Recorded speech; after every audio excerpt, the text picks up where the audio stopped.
大家好，我是杨。我们都知道，适量的运动有利于糖尿病人降低血糖。什么时候做什么运动是有讲究的，并不是所有的运动都可以降血糖。有的人认为每天进行几分钟到十几分钟的活动就可以，其实这是不正确的做法。通过运动来降血糖，应该注意以下几点。首先要选择合适的运动项目。对老年人来说，要选择一些低活动量的运动。中青年可以选择中体力、中等强度的运动。还要注意自己的运动强度。运动强度是通常用心率来衡量，不是运动量越大就越好，要根据自身的情况来选择。运动是降低血糖的3大方法之一，想要通过这个方法降低血糖，还要知道它的原理。当人体运动的时候，肌肉收缩需要被消耗比较多的热量，这些热量是通过代谢肌肉中的肌糖原来供给的。当肌糖原被消耗以后，就会用葡萄糖作为原料再次合成糖原，从而帮助降低血糖。这个过程是由胰岛素来执行的。运动还可以通过减少身体的脂肪量来提高身体对胰岛素的敏感性，增强胰岛素和受体的亲和力，使身体对于血糖的调控更加敏感。今天我们就来分享一个非常好的锻炼动作，不仅可以控制血糖，还具有改善脂质代谢、降低血压、改善心肺的作用。首先站立，大臂和小臂呈90度，手掌打开，手心向下，一条腿抬起，用膝盖去碰触另一侧的手掌心，返回后再换另一侧，也就是右膝碰左手，左膝碰右手。动作的频率可以由自己掌握。在糖尿病人中，大多数都是中老年人，而且几乎都有不同程度的三高。这类人群在运动的时候一定要量力而行，避免运动量过度。也可以选择以舒缓的运动为主，比如瑜伽、慢跑、散步等等。要在饭后1小时以后运动，因为餐后1小时是血糖作用最高值。要避免空腹运动和早起运动，以免出现低血糖的情况。也可以选择适合自己的运动。刚开始练习要短时间、小运动量，然后逐渐的增长运动的时间。好了，这期的视频就分享到这儿。有喜欢我视频的朋友可以关注我，我是易阳，咱们下期见。大家好，我是易阳。这期我们来分享一个简单的锻炼动作，这就是由古代的达摩易筋经演变而来的甩手功。古人说，大道至简，最简单的往往蕴含着最深奥的道理，养生大道也是至简。这个动作非常简单，可以说一看就能会，无论是年轻人还是老年人都可以练习。首先身体站直，两脚分开，与肩同宽，双脚要稳稳的站立，然后两臂以相同的方向前后的甩臂。向后甩的时候要用点力气，向前利用惯性稍微用力，也就是向后7分力，向前3分力，要轻松自然，动作不要太快，也不要太慢。练习时要上虚下实，上虚就是上半身放松，不要使劲儿，使上半身就像棉花一样自然，这样才不会阻碍经脉拉动。下实就将身体的整个重心落在脚底，稳住身体，不要摇晃。有些人在刚开始练习的时候可能会出现酸、痛、麻、痒、胀这5种感觉，这又被称为五感。锻炼一段时间之后，因为个人身体的状况不同，会产生不同的反应。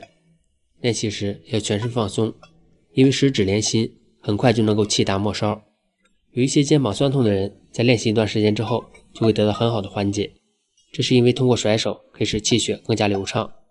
刚开始练习的时候，要培养一种心境，不取巧，不求快，不贪功，要脚踏实地，自然呼吸。两臂向前甩时，要保持与地面平行，高度不要过肩，身形正中，保持身体平衡。练完以后，可以慢慢的喝一杯温开水，更有助于气血循环，气机稳定。每次锻炼100下就可以。经常练习有利于身体经脉的气血循环，疏通经络，打通堵塞。练习时最好是空腹，或者是饭后1小时，这样才不会波及肠胃。好了，这期的视频就分享到这儿。有喜欢我视频的朋友可以关注我，我是易阳，咱们下期见。大家好，我是易阳。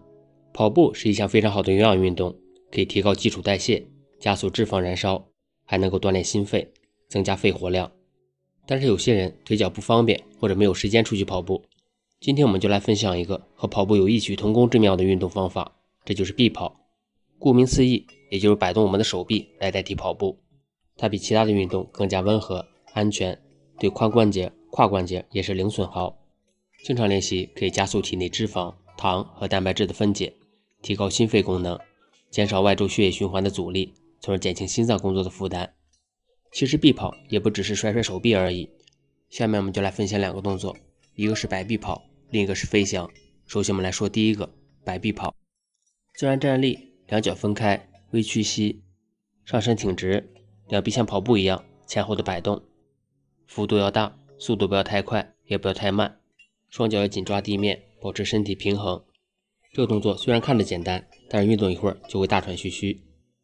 第二个动作还是保持站立的姿势，将两臂从两侧抬起，然后上下的摆动，就像鸟拍打翅膀一样。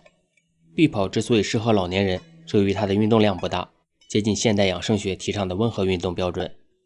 还要注意在臂跑前先要活动手指，甩动手腕和手臂，以促进血液循环。老年人在练习臂跑时，不得随意增加运动强度和延长运动时间，因为作为温和运动的臂跑是以有氧运动为基础的，在整个运动过程中机体供氧充分，糖、脂肪的分解都是在有氧状态下进行的。一般的有氧运动包括跑步、游泳、快走、太极拳、小球类运动等，但随着年龄增长，一些对心肺负担较大的运动已经逐渐不再适合老人，特别是本身体质较弱或者之前没有锻炼习惯的老人。臂跑这项温和的运动就特别适合老年人练习，每天10分钟，促进新陈代谢，还不伤膝盖。好了，这期视频就分享到这儿，有喜欢我视频的朋友可以关注我，我们下期见。大家好，我是杨，今天我们来分享一个古老的有氧运动，这就是踮脚运动。别看它动作简单，却有着2000多年的历史。从西汉时期到今天，一直有人锻炼这个动作。踮脚运动是我们现代人的叫法，在古代古人叫它为蹲踵法。到后来的北宋时期，八段锦的出现将踮脚运动发扬光大，广为人知。大家可能会好奇，这个简单动作为什么能够延续2000多年？首先我们先来看一下它的做法。自然站立，将两脚分开，与肩同宽，两手后背，目视前方，然后将后脚跟抬起，抬离地面，用前脚掌支撑在地上，用力将头顶向上顶，感觉是在顶一个气球，到最高点停留2到3秒钟，然后返回，脚跟落下，轻震地面。这就是一个完整的动作。对一些老年人不方便站立，坐着做也可以。它属于有氧运动，将脚跟抬起来的时候，双侧小腿后侧的肌肉在收缩挤压血液，挤压的血量相当于心脏脉搏的排血量，腿部的血液也在被加速循环。踮脚不仅供给心肌组织足够的氧气，也能让人保持正常最大心率的 75%， 还能够起到燃烧脂肪的作用。特别是对于久坐的人来说，长时间的坐着使下肢血液流通不畅，经常做一做这个踮脚动作，能够促进下肢血液流通，恢复血液循环。踮脚时，身体会把下半身的所有力量放在脚尖上，脚尖受力，小腿肌肉收缩，肌肉的力量和耐力也在不断的提高，还能起到瘦腿的作用。但要注意锻炼的时间不要太长，还要注意拉伸。踮脚虽然说是一个很小的有氧运动，但是也有一些小讲究。如果是中老年人站着做踮脚运动就要注意了，练习时应该由他人搀扶或者扶着墙，饭后不要马上练习，以免干扰到肠道，影响食物的消化。每天这样练习81下，落脚时注意脚跟要轻震地面。好了，这期的视频就分享到这儿，有喜欢我视频的朋友可以关注我，我是易阳，咱们下期见。